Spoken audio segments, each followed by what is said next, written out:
What if I told you that pretending to fall in love could actually make you fall harder than you ever imagined? One fake date, one desperate CEO, and a romance that was never supposed to feel this real. So picture this. You're successful, powerful, maybe even wealthy.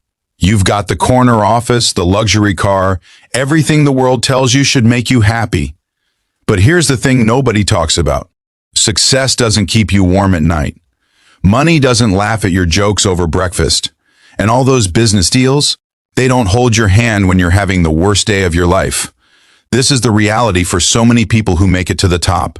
They climb and climb and climb, and when they finally reach the summit, they realize they're standing there completely alone. Now let's talk about our CEO. Let's call him Marcus. Marcus built his empire from nothing, started in a tiny apartment with nothing but a laptop and a dream that everyone said was impossible.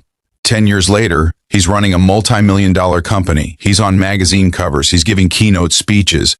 People want to be him. But here's what they don't see. Marcus goes home to an empty penthouse every single night. He eats dinner alone. He falls asleep watching the city lights, wondering why everything he worked for feels so hollow. And then comes the wedding. His younger brother is getting married, and the whole family will be there. Aunts who haven't stopped asking when he's going to settle down. Cousins who love to gossip. His mother who keeps sending him profiles of nice girls she thinks he should meet. And Marcus just can't take it anymore. He can't sit through another family dinner explaining why he's still single, why someone so successful can't seem to make his personal life work, why he's married to his company instead of an actual person. So he does something crazy, something desperate. He decides he needs a fake girlfriend, just for one day, just to get through this wedding. Without the questions, the judgment, the pitying looks. He needs someone who can play the part, someone who can smile and laugh and convince his entire family that yes, the great Marcus finally found someone. And that's when he meets Emma. Emma is nothing like the polished corporate women Marcus usually encounters in his world. She's a freelance graphic designer who's barely making rent. She's got paint stains on her jeans and she drinks coffee like it's the only thing keeping her alive. She's real, she's messy, she's struggling.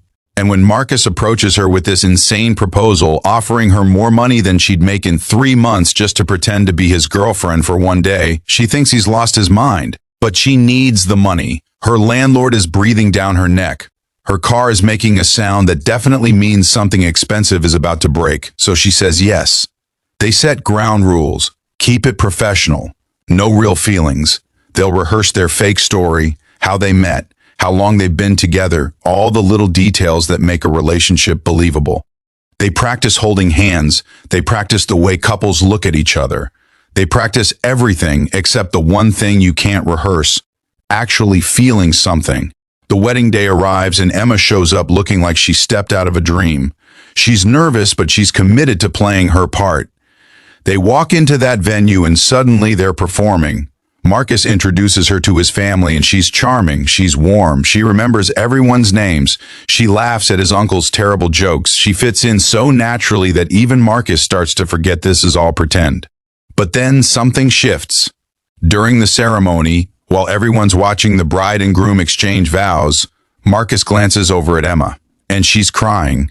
Not the fake kind of tears you produce for show. Real tears streaming down her face because the vows are beautiful and the love in that room is overwhelming. And Marcus realizes this woman he hired to fake emotions is actually feeling everything. Later at the reception, they're dancing because that's what couples do. And Emma's head is resting on his chest and he can smell her perfume and feel her heartbeat, and suddenly this doesn't feel like acting anymore. She tells him a story about her parents, how they met in college and stayed together through everything, how her dad still leaves notes in her mom's lunch after 40 years of marriage. And Marcus realizes he wants that.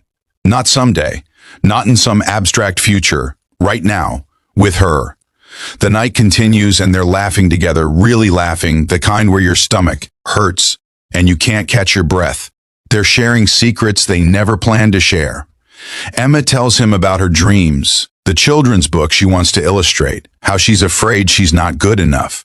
Marcus tells her about the pressure, how sometimes he wants to walk away from everything, how lonely it gets at the top. They're not following their rehearsed script anymore.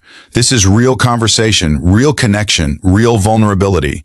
And it's terrifying because both of them know what's happening. They're falling, fast and hard and completely against the rules they set. When the wedding ends, Marcus drives Emma home.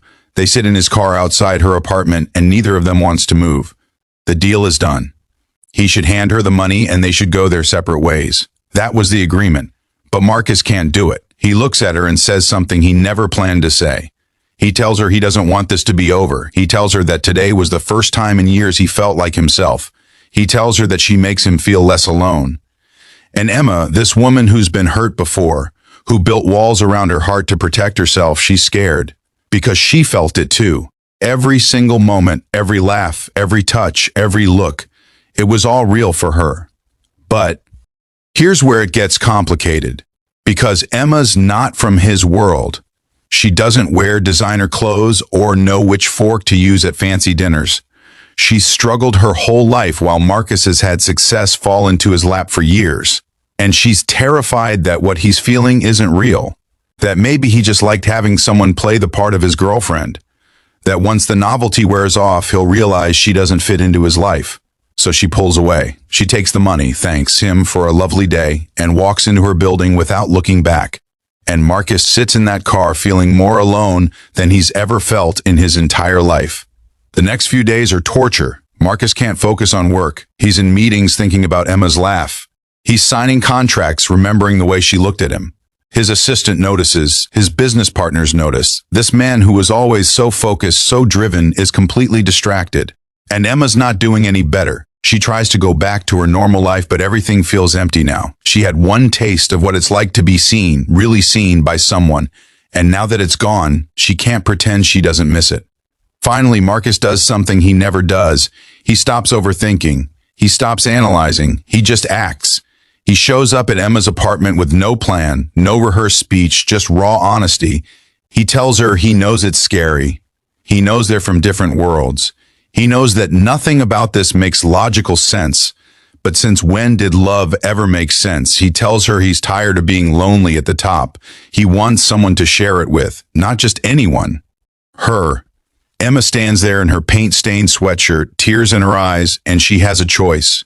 She can protect her heart and push him away. Or she can take the biggest risk of her life and believe that sometimes, just sometimes, fake can become real.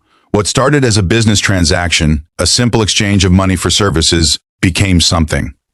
Neither of them expected, because you can't fake chemistry. You can't rehearse genuine laughter. You can't script the way two people see each other when they think no one's watching. Love doesn't care about your plans or your contracts or your carefully constructed walls. It just happens. And when it does, the only question that matters is whether you're brave enough to let it. If you love this story, you need to see what happens next.